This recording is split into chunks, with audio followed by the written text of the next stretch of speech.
honestly, it might be one of the most underrated beaches in all of the US because of the water, right?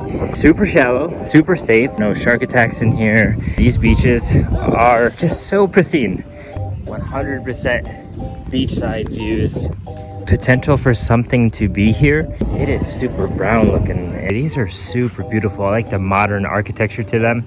This is like no man's stretch. But yeah, somebody's living in there. So it is one of the couple abandoned hotels around the beach side here in Tumon. But like, just check out this bunker and then, you know, they would attack the enemy. This is the best beach here on Guam.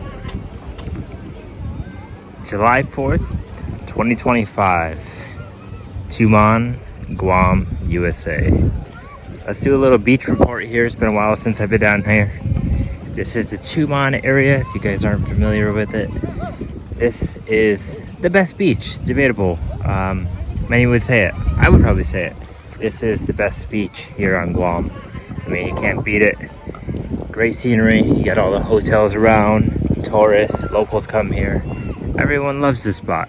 But we're gonna take a walk down the beach on the 4th of July. It's early morning right now, about 10 a.m. See what's happening. It's actually already a decent amount of people out here at this time. But for sure, as the day goes on, there will be more locals out here. It's just early. Oh, look at that. Tourists found a sea star. As you can see, it's one of those blue sea stars. Pretty big. You see these all around the reef, especially if you go out there along the edge where it begins to get deep. You can find them tucked in the reef. So as I've probably mentioned in many videos before, you have the Hyatt, Dusit, Westin, and then all the way around to the beach, to the point over there to Guam Beach. That side usually has more tourism, I feel like. There are some of the bars that the locals go to.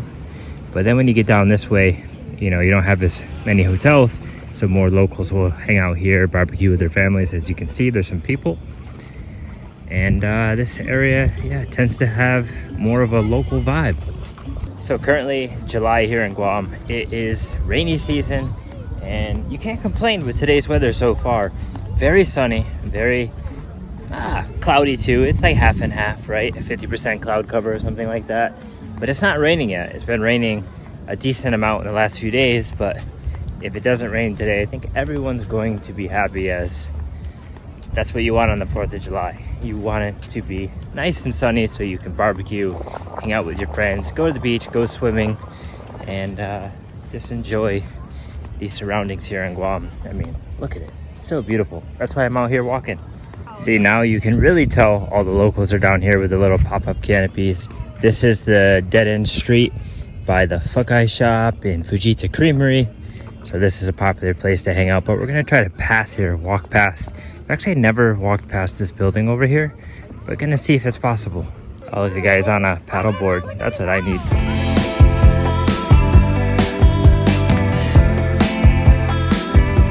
So check it out. These are the apartments that I was just referring to. No idea how much they cost a month. I bet they're like $4,000 at least or something like that. But as you can see, 100% beachside views. Would be amazing to live there. But not today. Cannot afford that. So the sign said not to walk past this way because they're doing construction, but you know, it's the 4th of July, so I don't think they're doing construction today. So I guess that sign doesn't really apply so much. But as you can see, it looks like they're building a retaining wall here for the property, you know, to prevent the property from being affected probably by typhoons in the future, erosion. That wall is like 8 feet tall, so could definitely help prevent erosion. But yeah, look, they got the sandbags out here, so it is low tide right now, as you guys can tell. So that's actually the reason why I'm really able to walk past here. But if it wasn't low tide, water would be right up to the sandbag, so it actually wouldn't really be possible to walk through here without getting wet. But today, I think it's okay. Right now, at least, this morning, as it is early and the tide is low. First time walking this far. Keep going, see what's down this way.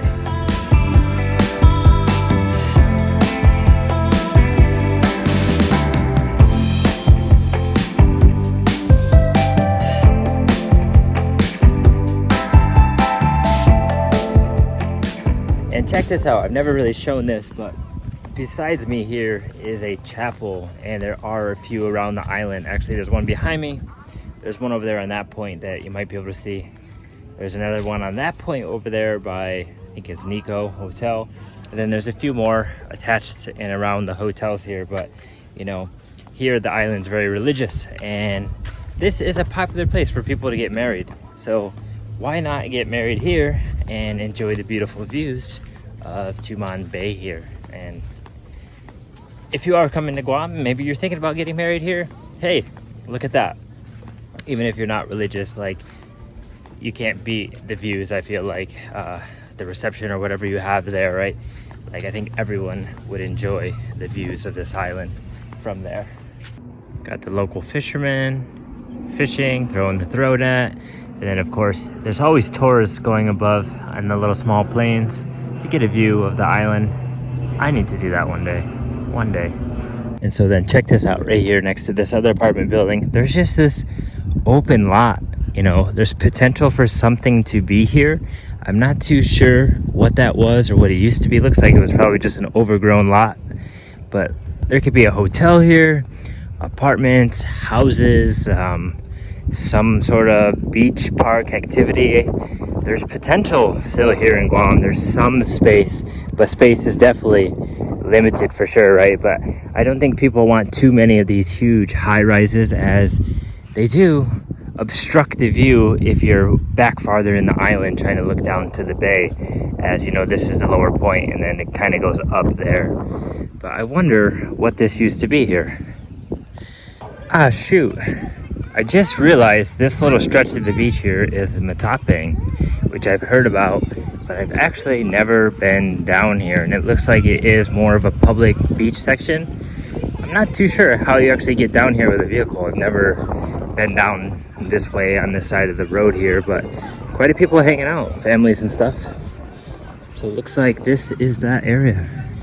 All right, now I kind of have an understanding of where exactly this part of the beach is, because that's where the zoo is, which I don't know if it's quite open, maybe just for private tours, as I think that's what somebody was telling me. But as you can see, yeah, these are the canoes or whatever, right, that you can take out and go over there. I don't know if you have to ask somebody, but I don't think one person's moving those. Those are quite big, to be honest. All right, well, I'm filming on my phone right now, and it looks like it's running out of space, so I'm going to continue this beach walk and try to get to the end of the area where I'm trying to get to show you guys the beach here in Tumon on July 4th. So before I run out of storage, let's do that before I get sidetracked in these different areas.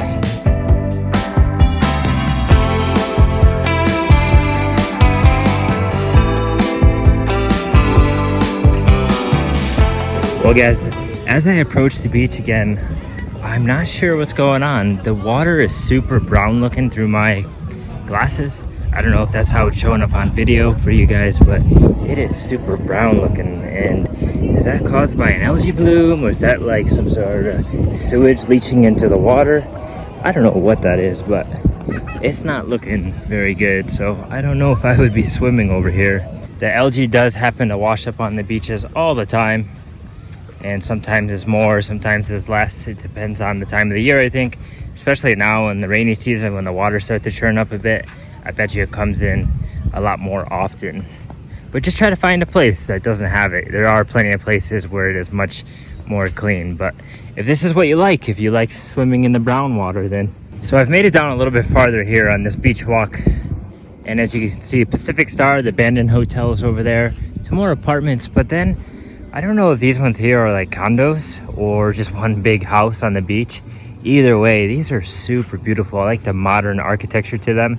And look, they got their own view here. I mean, just simply amazing. But you must be rich to live here on the beach in Guam. So as you can see, over here by the Pacific Star, the abandoned hotel, as I said, this is where the area becomes a little, I don't know how to put it, dilapidated, overgrown.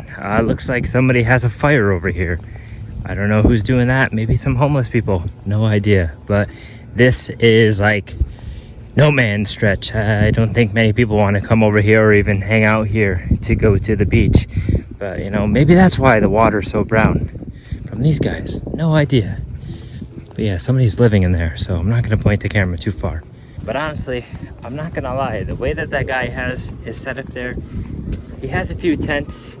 He's just chilling there in the shade. He's playing his guitar and he has a fire going. Maybe he's cooking, maybe he's using it to keep the insects away, like the mosquitoes, as they're pretty relentless here. And yeah, he's got his own little private beach. So I mean, they're not kicking him out. That's because probably the police department, they're just lazy. They don't do anything and they won't kick you out, you know. But if I was homeless, I would probably go for the same thing, you know. The ocean is your shower, your bathroom. It's better than squatting on some business building, right? But it does take away from that aesthetic view of the beach. But I guess maybe he did this, or somebody else did it. You got the little laddie stone, or not laddie stone, but just little rock statues here along the beach as well. But look, as you guys can see, the algae is super concentrated over here. Probably another reason why there's not many people over in this area. But as I said, this is the Pacific Star, the abandoned building. If you want to know more about it, do some research. Check out the video I made just briefly showing you the outside of it, because you can't get inside it. But apparently somebody has purchased it, I believe, and it is under renovation. It's just going to take a very long time. But it is an interesting piece of Guam's history here, how a hotel can just be abandoned right on the beach, right? Because you would think any hotel on the beach should be successful, but not necessarily the case here in Guam. This does have some backstory to it, some history, so definitely look it up if you're interested. It is one of the couple abandoned hotels around the beach side here in Tumon. And look, a little Japanese bunker.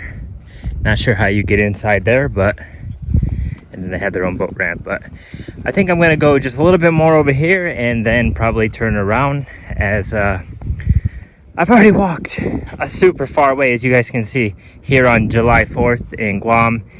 You can see the American flag, the Guam flag off in the distance. I don't know if you guys can see, but I've pretty much walked this whole thing already. I don't know how far that is. It's pretty far, but it is something I like to do here in Guam when I have the chance, because I don't always get down to the beach.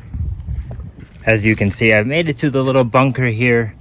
If you crawl through there, that's the bunker, and then it goes all the way through, and you can keep walking to the PIC, right? I think it is. So if you keep going around the bunker or inside the bunker, you get to the other hotel, the Pacific Island Club's hotel, which is a really cool hotel. And there's a lot of activities out here on the water that you can do. But like, just check out this bunker. There's the little like slot hole where they would put their rifles or their machine guns, whatever it was, and then, you know, they would attack the enemy as they approached Guam and tried to take over Guam, right? And this is a piece of history that's still standing here that you can come and visit down here on the beach in Tumon.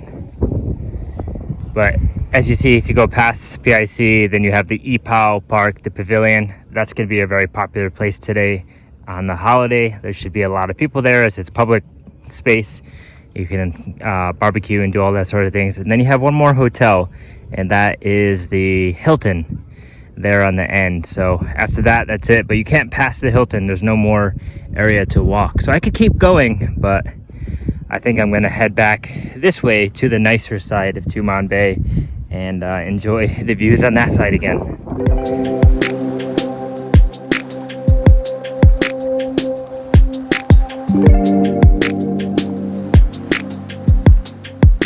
Alright, so here I am making it back over to the good side of the Tumon beaches, back at the Dusitani Beach Resort. So as I mentioned before, this is like the best beach in Guam. It just is perfect. And honestly, it might be one of the most underrated beaches in all of the US, right? And hear me out. This is because, right, you have all the nice hotels here and the restaurants, and you have tourism, you have locals, so you have a mixture of all sorts of people coming here. But then because of the water, right, it is super shallow, so it is like the perfect height for children, super safe. You can drown here, people have, but it's pretty rare, I feel like. And as you can see, most tourists and stuff, they wear the floaties, so they're very cautious. But there are no shark attacks in here. Rarely are there like poisonous things. The most poisonous thing you ever see in here will be the jellyfish, like the man-o-war or maybe the box jellyfish. But you don't see it all that often. But I'm telling you, Tumon Bay here, these beaches are just so pristine, and they might just be the most underrated in the US because they're never overcrowded, and it's like a tropical paradise without having to worry about the dangers of the wild, such as shark attacks, as I said, and things like that. And generally it's pretty calm in here. It's nice and sandy. If you want to snorkel, you can. You just go farther. But it is definitely one of the best beaches that I've ever been to. And I've been to quite a bit all around the US, but this one is just something else. You have to see it for yourself. I think another thing that makes this beach so special is the availability to enjoy the beach at any time of the year, dry season or rainy season, summer or winter, spring or fall. It is always the same. Temperature is usually the same because of the tropical climate here. The water is always about the same temperature, right? It can be a little bit dirty, a little bit less dirty, depending on algae and stuff, as I've just talked about, which you're gonna see over here. There's like another one of those brownish pools, but there are plenty of areas that you can enjoy at any time of the year where it feels like a tropical paradise. And that's because it is. All right, so here we are. I said that I would show you this part. Look, it's looking pretty brown. I don't know what's causing that. I really don't. But do sit there, and then you have, I forget which restaurant this is, but then you have the Guam Reef Hotel over here, and then it goes to the other ones. But I haven't really seen it brown right here. So I wonder why. Like, it has to be either algae or some sort of discharge runoff from the hotel. I don't know. If you've never heard about some of the beaches here in Guam, some of them definitely are polluted at different times of the year, especially rainy season, as a lot of the runoff goes out to the ocean. So do your research before you go. And if you want to know which part of the beach is cleaner or more brown, just go up to the hotel and try to get a view, and then you can pick your spot. That's the best thing to do. And so as you see, if I want to keep walking towards Nico, Subaki Tower and stuff, I have to go into the water and wade around, which I don't really feel like doing, so I'm just gonna cruise around this area some more. But that's it. That's the beaches here in Tumon. Another beach checkup, especially here on the 4th of July, 11 a.m. in the morning. This is how it's looking. This is usually like how busy it looks during the week on a normal weekday, like in the afternoon sometimes. So obviously holidays can get quite busy here, but that's how it is. And these are the beaches. So if you've never been to Guam, now is your time. Come check it out. It's gonna be here, and you're definitely missing it. So we'll see you when you're here in Guam.